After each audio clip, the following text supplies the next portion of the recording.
Olá, vamos falar sobre foco roubado. Quem tá chegando aí nesta live? Conta pra mim. Boa noite, boa noite. Sejam muito bem-vindos, muito bem-vindas. E vamos colocar pra mim aí, por favor, qual a cidade você está assistindo esta live. Aqui é Sandra Ti, terapeuta e criadora do Te Cuida, e a gente vai falar hoje sobre foco. IGG Martins. Oi, tu. Qual a sua cidade, GG? Conta pra mim. São Paulo, muito bem-vindo, estamos pertinho aqui. Eu também estou em São Paulo. Boa noite. Bom, estamos aqui. Quem for chegando aí, Sandra, minha xará, coloca para mim qual a cidade. Se é a primeira vez, GG, que você tá aqui nesta live, é a primeira vez que você entra numa live do Te Cuida? Conta para mim. A gente vai continuar, né, uma série de lives onde eu estou falando sobre este livro, Foco Roubado, do Johann Hari, para falar de um assunto muito atual, né? Esse livro é depois de 2020. Sobre o nosso momento aqui que a gente está vivendo, cheio de distrações por conta da rede social. Esse mundo tecnológico que a gente está vivendo e que nos deixa tão distraídos e deficientes de atenção, né? Déficit de atenção. Então, sejam muito bem-vindos, muito bem-vindas. A gente vai falar hoje sobre um capítulo. Quem tiver interessado em assistir os outros capítulos, as lives ficam salvas lá no meu canal do YouTube. Esse estudo o Johann fez ficando isolado, né, por 3 meses, longe das redes sociais, longe da internet. Ele levou para um lugar pacato de praia. Boa noite, a Maria Tereza chegou. Maria Tereza já está aqui acompanhando a nossa live, tem algumas lives. Muito obrigada pela presença. Queria saber se tem alguém de primeira vez aí. Conta para mim.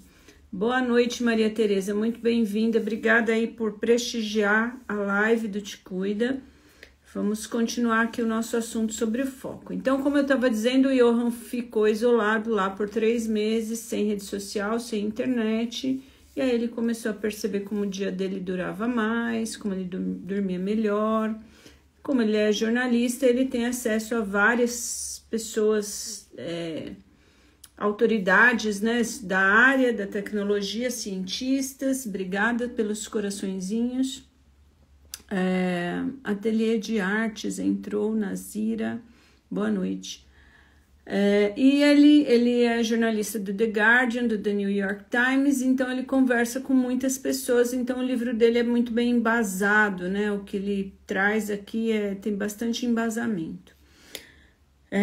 Ele trouxe cada uma das forças que hoje em dia explica, esmiuça o que é esse algoritmo, conhecendo mais da gente do que a gente mesmo e quão isso mexe com as nossas decisões de uma forma que a gente não sabe que está mexendo, então é perigoso por uma questão de ética, né?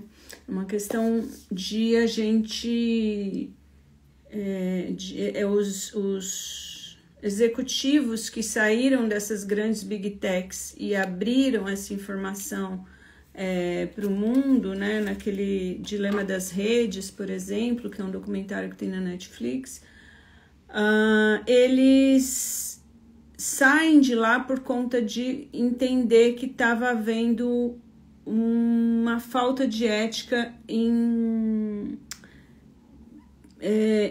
pró do lucro, né? Do lucro exacerbado, né? Porque dá para ter lucro com ética, mas as empresas querem mais e mais, é o vício no dinheiro, né? Boa noite, Márcia. Boa noite, Renata. Boa noite, Solange. Muito boa noite, sejam bem-vindos. E o assunto de hoje é o surto do estresse e como ele desencadeia a vigilância, né? Então eu vou ler um trechinho do livro. A gente está aqui para bater um papo, para conversar. O tempo todo vocês podem comentar aqui, que eu leio os comentários, a gente bate um papo sobre isso. Isso tem muito a ver com saúde mental. As pessoas têm aumentado o nível de ansiedade por conta desse ambiente que a gente está vivendo. Esse ambiente que é desse tamanhinho, que a gente enfia lá e depois difícil de sair, né? Quando a gente cai no buraco lá do Reels, do TikTok, difícil de sair. E esse ambiente tem adoecido as pessoas. Então, a gente tá falando, sim, de saúde mental, que é o foco do Te Cuida, né? Do canal Te Cuida. Amor próprio e saúde mental, terapia, enfim. Então eu vou ler aqui um trechinho do livro e a gente vai comentando e a qualquer momento vocês, por favor, coloquem aí seus comentários e a gente bate um papo. Se tiver alguma dúvida, vamos conversar.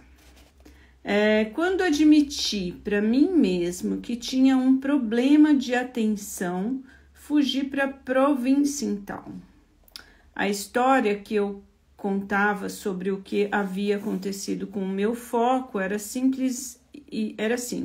A internet e os celulares haviam acabado com ele. Simples assim. Agora sei que essa era a visão simplificada demais. Que o modelo de negócio por trás da tecnologia é mais importante do que a própria tecnologia, mas estava a ponto de aprender algo ainda mais importante. Essas tecnologias entraram em nossa vida em um momento em que estávamos particularmente vulneráveis a ser sequestrados por ela, quando nosso sistema imune coletivo estava baixo por razões totalmente alheias à tecnologia e ao seu design. De um jeito ou de outro, muitos de nós conseguimos suspeitar de algumas razões.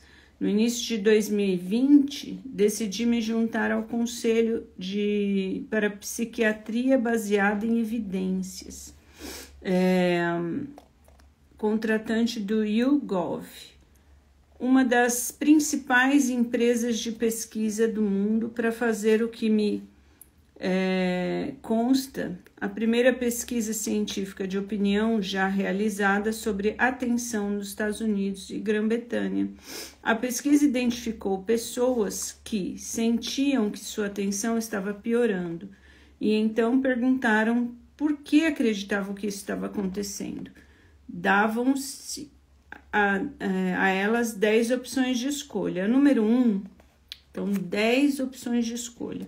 A número 1 era que as pessoas apontavam para os seus problemas, que os seus problemas não eram os celulares, era o estresse. Então, 48% das pessoas entenderam que a razão da falta de foco e atenção era o estresse. A segunda razão era a mudança de circunstâncias de vida, como ter um bebê ou envelhecer, mais 48%. O problema que vinha em terceiro lugar era a dificuldade para dormir, sono perturbado, 43%. Então, a pesquisa era múltipla escolha, né? Os celulares vinham em quarto, com 37%. Quando comecei a estudar em maior detalhe os aspectos científicos disso, descobri que as suspeitas das pessoas comuns não estavam equivocadas.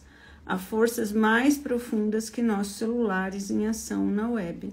Forças que nos fazem desenvolver uma relação disfuncional com a web. Então, a questão aqui do livro, né, que ele fala que sim, a gente tem esse problema da internet, da questão dos celulares, da rede social, mas o que mais tem tirado o foco e a atenção das pessoas é o estresse. Estamos vivendo uma vida muito estressante. Ele fala que na década de 80, nos subúrbios da Califórnia, uma jovem negra chamada Nadine sentia muita ansiedade ao voltar para a casa da escola.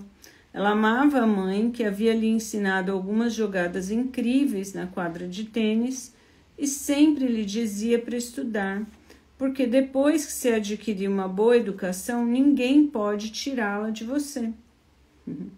Mas havia vezes que a mãe, e não por culpa dela, comportava-se de maneira muito diferente. O problema era, conforme Nadine escreveu mais tarde, que nunca sabia que a mãe iria encontrar. Todo dia após a escola era um jogo de adivinhação. Vou encontrar mamãe feliz ou a mamãe assustadora?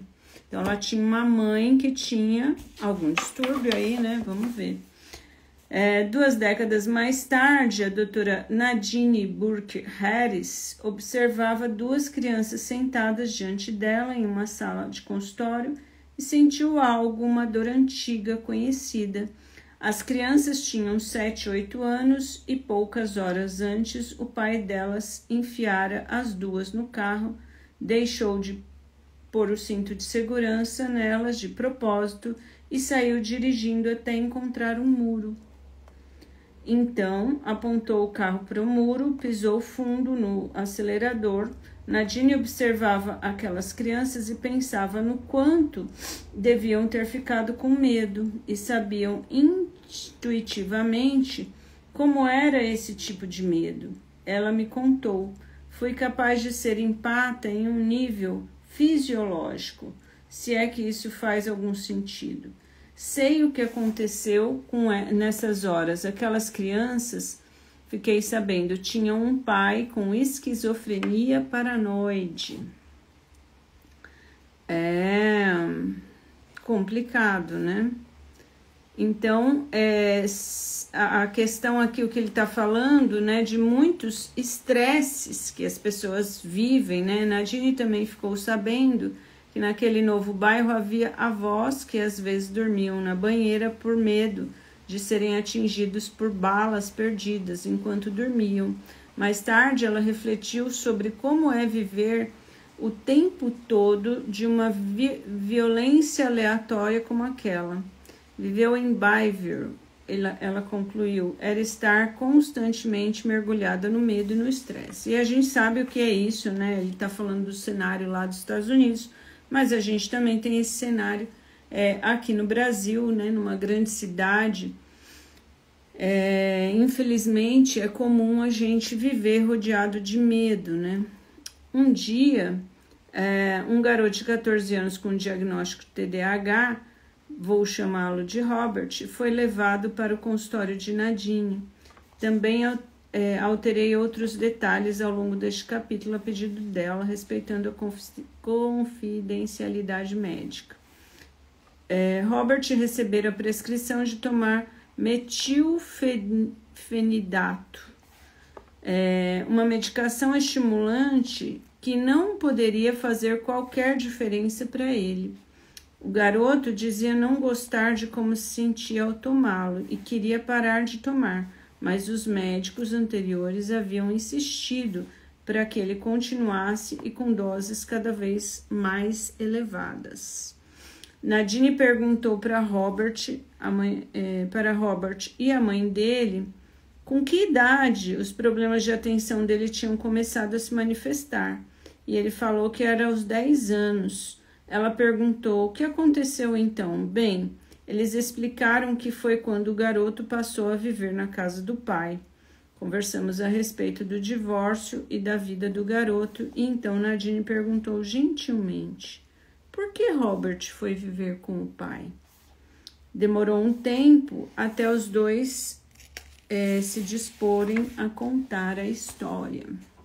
Depois de algumas hesitações, a razão veio à tona. A mãe de Robert tinha um namorado e um dia, ao chegar em casa, encontrou no chuveiro abusando sexualmente do filho. Então, o que o Johann traz aqui é que a gente vem vivendo alguns milênios, eu acho que alguns milênios, nesse mundo bárbaro, né? Porque é um mundo absurdo, assim, é muito absurdo o que acontece com as crianças, né? As crianças são violentadas de diversas maneiras e isso vai gerando diversos traumas, né? Então, o menino, ele tem déficit de atenção? Será que é déficit de atenção o diagnóstico dele? E o déficit de atenção é só medicar? É só dar medicamento que vai resolver? Eu ponho aqui meu questionamento, né? Então, o estresse, ele vem disso, né? Como que resolve essa sociedade, né? Vamos ver aqui o que o Johann fala mais para frente. Quando os seres humanos estão em um ambiente aterrorizante, como uma zona de guerra, com frequência entram em um estado emocional diferente. Esse estado emocional você se torna altamente vigilante. Hipervigilância chama esse estado. Hipervigilância é essencialmente ficar procurando um urso a cada esquina. Hipervigilância. Procurar um urso a cada esquina. E não é só isso, né? Procurar um urso a cada esquina. Pode ser ficar procurando uma mensagem no celular do companheiro, da companheira.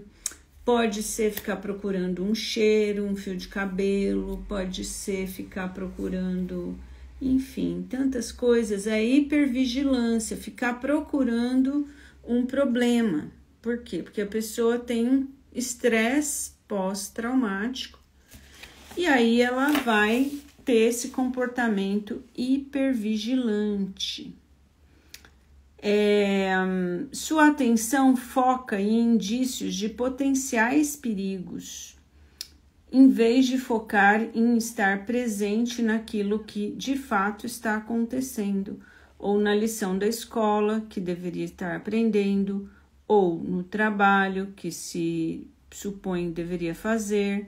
Não é que a pessoa nesse estágio não esteja prestando atenção, é que está prestando atenção a quaisquer dicas ou indícios de ameaça ou de perigo no ambiente. É nisso que seu foco está. Então, o trabalho todo do Johann é para falar sobre foco, né? Sobre a nossa atenção, que é o que há de mais valioso na vida, nossa atenção. E aí ele está dizendo que ele entrou tão a fundo nessa pesquisa que uma das coisas nítidas para ele é a questão das redes sociais, da tecnologia, da internet. Mas você buscando mais profundamente, tem outras coisas envolvidas, né? Uma pessoa que sofreu abuso físico, de violência doméstica em casa, ou violência sexual, ou violência psicológica, ela se torna hipervigilante e o foco dela, ela não consegue prestar atenção no que ela precisa aprender, porque ela precisa estar focada nos indícios de qualquer violência. A Maria Teresa coloca aqui: todas as formas de abuso são um atentado à pessoa humana. Desrespeitar a dignidade individual é horrendo, que traz transtornos mentais e até de foco nessas pessoas. Isso mesmo. E aí, assim, eu fico pensando, né? O que a gente tem feito? Rafa Prates, boa noite, saudades, Rafa. De onde, Rafa? Conta pra mim, que eu não lembro quem é Rafa Prates. Conte pra mim, Que bom ter você aqui na minha live. Bom, então o que o Johan tá falando é estresse pós-traumático, né? Estresse pós-traumático tira o foco da pessoa. Imaginava Robert sentado em uma sala de aula tentando aprender matemática. De BH. De BH. Meu Deus. Vamos lá. Vou colocar aqui a memória para procurar. Mas bem-vinda, obrigada. Vamos lá, falar sobre a gente está falando aqui sobre foco, tá? Saúde mental, esse livro do Johan Hari, Foco Roubado. E o capítulo de hoje é sobre estresse e vigilância, hipervigilância. Obrigada aí por aparecer na minha live. Na última live também veio bastante gente conhecida, bacana. Fiquei feliz. Então, assim, imagina um menino tentando aprender matemática, sabendo que se ele voltasse para casa podia ser abusado sexualmente pelo padrasto. Como que aprende matemática, gente? Não tem condições, né? E sua mente estava em prontidão apenas para uma coisa: detectar perigo. É o chamado levantamento de experiência, olha o nome que tem, levantamento de experiências adversas de infância. É bem direto, você tem que perguntar, já experimentou alguma dessas coisas ruins na sua infância? Fatores como abuso físico, crueldade e negligência, depois de perguntar sobre quaisquer problemas que a criança possa estar enfrentando no momento, como obesidade, dependência química e depressão. Então, a Nadine, ela começou porque a pessoa chega no médico com um problema, né? Seja na psiquiatria, seja no clínico geral, no gastro, qualquer lugar que a pessoa vai, ela vai porque tem uma dor, porque tem um incômodo. Mas ela disse que seria interessante que os médicos investigassem se essa pessoa tem um trauma. E para investigar sobre o trauma, é bem direto. Perguntar se em algum momento essa criança já sofreu algum abuso físico, crueldade ou negligência. E as crianças sabem responder isso. A gente que não deve saber ouvir, né? Bem difícil. Continuando aqui, então, outros cientistas nos Estados Unidos endossaram esse achado de que crianças têm probabilidade muito maior de apresentar problemas de foco se vivenciaram traumas. Por exemplo, a doutora Nicole Brown, em um corpo de pesquisa separado, descobriu que o trauma infantil triplicava o desenvolvimento de sintomas de TDAH. Um grande estudo realizado pela Agência Britânica dos Estados de Estatísticas Nacionais descobriu que, quando há uma crise financeira na família, as chances da criança receber diagnóstico de problema de atenção aumentam 50%. Se há uma doença grave na família, sobe para 75%. Se há um dos pais precisa ser levado a um tribunal, vai para 200%. Essa base de evidências é pequena, mas está crescendo e parece apoiar, em termos gerais, o que Nadine constatou em Bayview. Precisa ser capaz de desligar as partes da mente que ficam varrendo o horizonte à procura de ursos, leões e seus equivalentes modernos, e permitir que você mergulhe no seu tópico seguro. Então, um estresse muito grande, né, como um estresse financeiro, doença na família, ou a pessoa ser julgada no tribunal, ser presa, Aumenta a chance de a criança desenvolver sintomas de TDAH 50, 75, 200%. Então, quando a gente vê uma criança com falta de foco, precisa investigar o que está acontecendo na vida daquela criança, no ambiente. A questão toda é que esse mundo que a gente está vivendo faz o quê? A culpa é da criança. A criança que é desatenta. Ela que deve estar vindo com quebrada. Tá quebrada a criança, né? Deu ruim. E não é. A Maria Tereza aqui coloca: imagino, muitas crianças sofrem e ficam traumatizadas para a vida, perdendo o foco, problema de aprendizagem, atraso escolar, sensível aos estímulos exteriores. O bom é que tem jeito, tá, gente? Maria Tereza e o pessoal que está assistindo a live, tem tratamento, né? Tem tratamento para estresse pós-traumático. É possível a gente melhorar muito a qualidade de vida das pessoas. Eu acredito, assim, pela minha experiência aqui na clínica de 5 anos, que 95% das pessoas tiveram um estresse grande na infância, né? É muito difícil você não encontrar uma pessoa... Ah, não tem problema, Maria Tereza está pedindo desculpa pela escrita. Eu te agradeço aí pela participação, imagina. Então, o que o Johan vem trazer nesse capítulo é que a gente tem um problema de déficit de atenção por questão ambiental mais ampla do que a tecnologia, né? Quando a criança não consegue prestar atenção, muitas vezes é sinal que estão sob um terrível estresse. Então, quem está assistindo essa live tem uma criança que não está conseguindo focar. Dê atenção para essa criança, ela pode não estar sabendo verbalizar o que está acontecendo ou com medo, né? Não está se sentindo seguro, mas precisa investigar.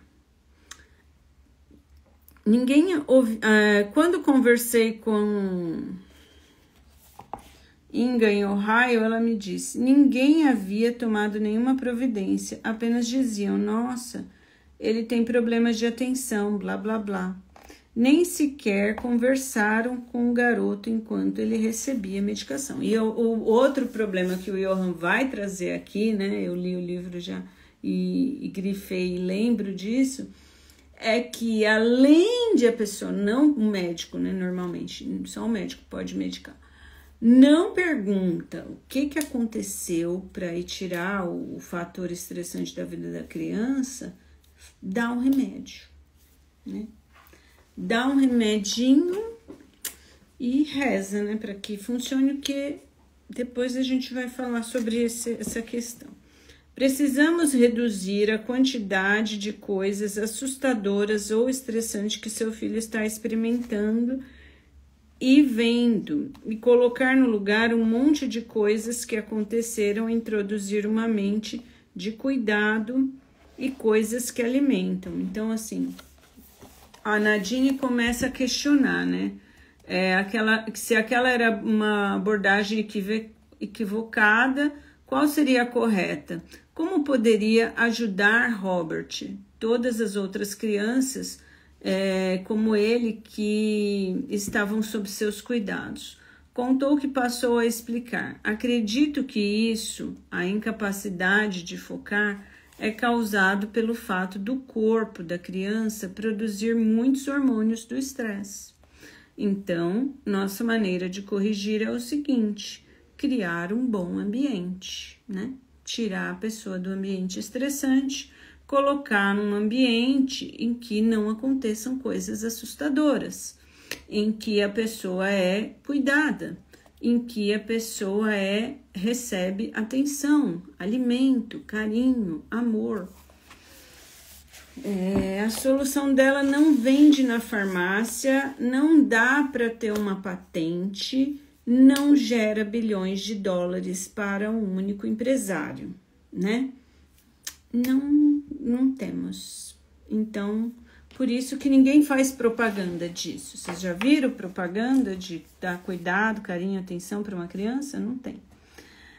Nadine explicou que são necessários vários passos. Eles precisam ajudar a mãe a obter terapia para que compreendesse por que se sentia impotente para desafiar o abusador do garoto.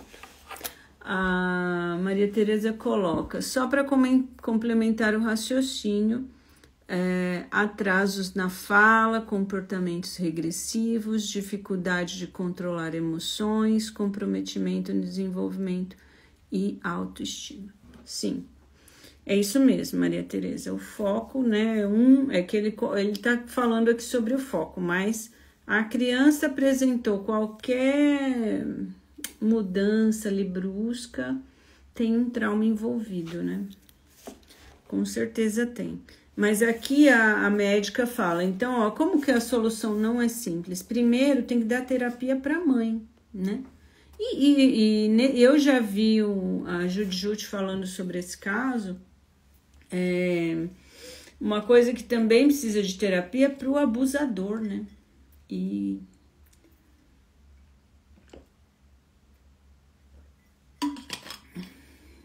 não tem terapia nem para a vítima, quem dirá para o abusador. Enfim, precisa de terapia, gente, e precisa de uma cultura diferente, né? A cultura, outro dia também eu li nisso, né? A cultura que se estabeleceu até pouco tempo atrás, hoje em dia mudou um pouco, mas não muito, né? É que as mulheres não devem fazer sexo jamais, sem se entregar virgem ao casamento. 20, 30 anos, 40 anos atrás era assim, virgem para o casamento não pode. E os homens tinham que ser mais garanhões possíveis. E aí, essas duas informações não combinam, né? Então, uma educação sexual equilibrada, né? E o pânico moral de se dar educação sexual nas escolas, né? Porque acha que vão ensinar a criança a fazer sexo. Não, gente, não é isso. Não é essa questão. A educação sexual é justamente a criança aprender a reconhecer comportamentos de pessoas e chamar um adulto, outro adulto, falar o que tem que ser falado, né? Reconhecer que não pode tocar em certas partes, não pode ter determinados comportamentos que a criança não sabe o que significa. E quando ela vai entender isso, é tarde demais, né? A Maria Tereza caiu, levantou, machucou, caiu da live, voltou. Obrigada. Então, assim, a educação sexual nas escolas é um tema que precisa ser levado a sério, que evitaria muitos traumas de abuso. A outra coisa ainda a questão da violência doméstica. Ainda em 2025, existem pessoas que admitem, que acham que bater numa criança é absolutamente aceitável. Torturar uma criança é estranho, né?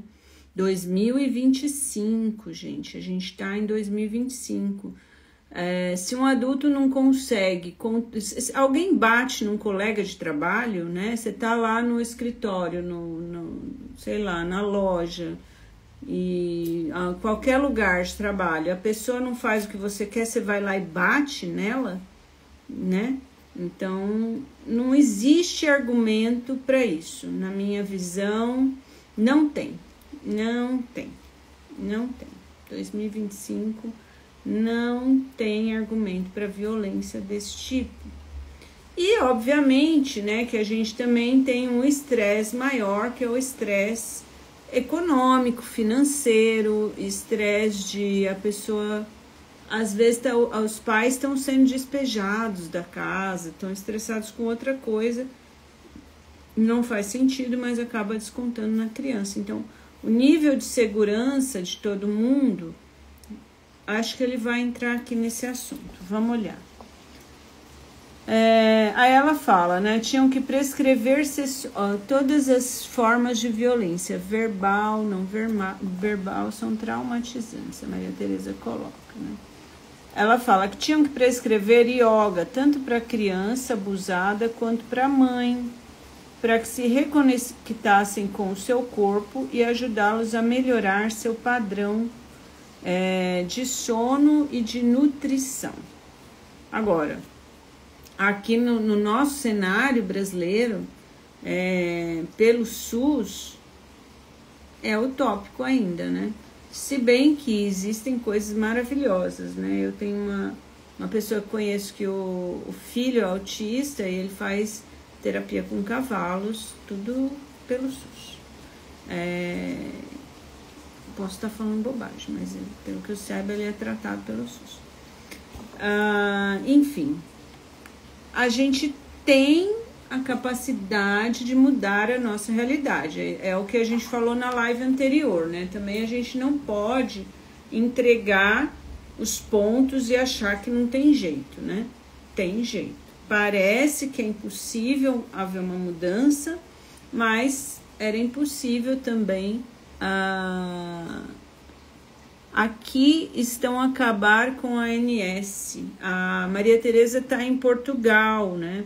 E em Portugal tem lá um sistema público de saúde, né? E é isso, né? E por que querem acabar, né? Por dinheiro, né, gente? Isso, e saúde seria uma coisa que não deveria ser vendido, né? De forma nenhuma. Mas a gente está vivendo aqui nesse sistema. Está mal, a Maria falou. Os budistas dizem, seja grato pelo seu sofrimento, porque ele permite que você sinta empatia pelo sofrimento do outro, né? Nadine acredita que só está sendo capaz de realizar esse trabalho por ter sido uma criança assustada que foi no subúrbio daquela cidade durante aqueles anos. Então, querem privatizar tudo, né? Sempre. Enfim. É difícil, né?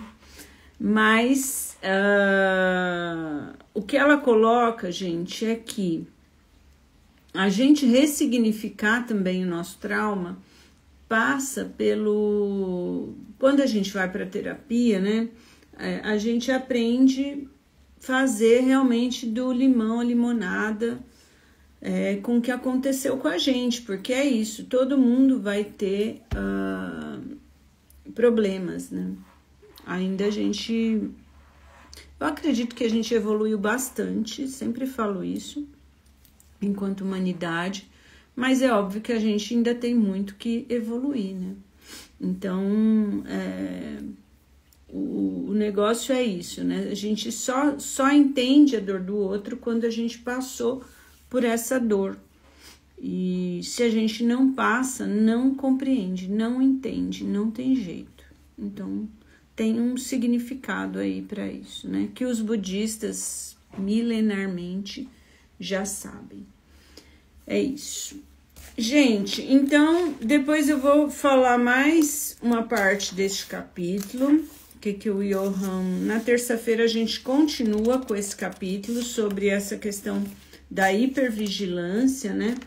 Que quando vocês verem uma pessoa hipervigilante, provavelmente isso vem de um trauma. E aí precisa tratar deste trauma, né? Precisa olhar para aquele trauma. Por isso que a terapia é sempre muito bem-vinda, né? Terapia, processos terapêuticos, enfim, se tratar de alguma maneira. Como ela falou aqui, não é só terapia, por exemplo, e para o yoga, né? O yoga é muito legal nesse sentido, tai chi, acho legal. Uma dança que seja, né? Pode ser uma capoeira, extravasar, uma arte marcial, aprender a lutar, melhorar a autoestima, se sentir mais capaz de enfrentar problemas, né? Como esses, enfim, é bacana. Queria agradecer aí, de novo, Maria Tereza, obrigada por ter vindo até a live, Rafa, as outras pessoas que passaram aqui, ficaram só um pouquinho. Quem for assistir essa live gravada no YouTube, né? E dizer, quem precisar entrar em contato, imagina, Maria, você não precisa se desculpar dos seus comentários, eu agradeço, porque a sua contribuição aqui é ótima. É muito difícil fazer uma live sem alguém assim junto como você faz para a gente interagir, porque é muito desgastante mesmo, não sei te explicar, só vivendo essa experiência. Mas eu faço questão de vir aqui fazer essas lives, é uma forma que eu tenho de compartilhar e agradecer, né, as pessoas que seguem o canal, que estão aí atentos e que querem conversar sobre isso, né, conversar sobre um assunto mais profundo, né, 7 horas da noite a gente falando sobre abuso sexual infantil, sobre estresse pós-traumático, comportamento de hipervigilância, são assuntos que a maioria das pessoas não para falar sobre isso, não tem vocabulário sobre isso, né? E não se permitem muitas vezes a fazer terapia, a se autoconhecer, a olhar para si, né? Mas isso faz uma grande diferença na vida. Quem tiver interesse em fazer terapia comigo, entra lá no link da bio. Tem meu WhatsApp. Quem estiver assistindo do YouTube, venha para o Instagram, me mande mensagem, eu respondo todos os meus directs, tá bom? Muito obrigada, fica bem e te cuida.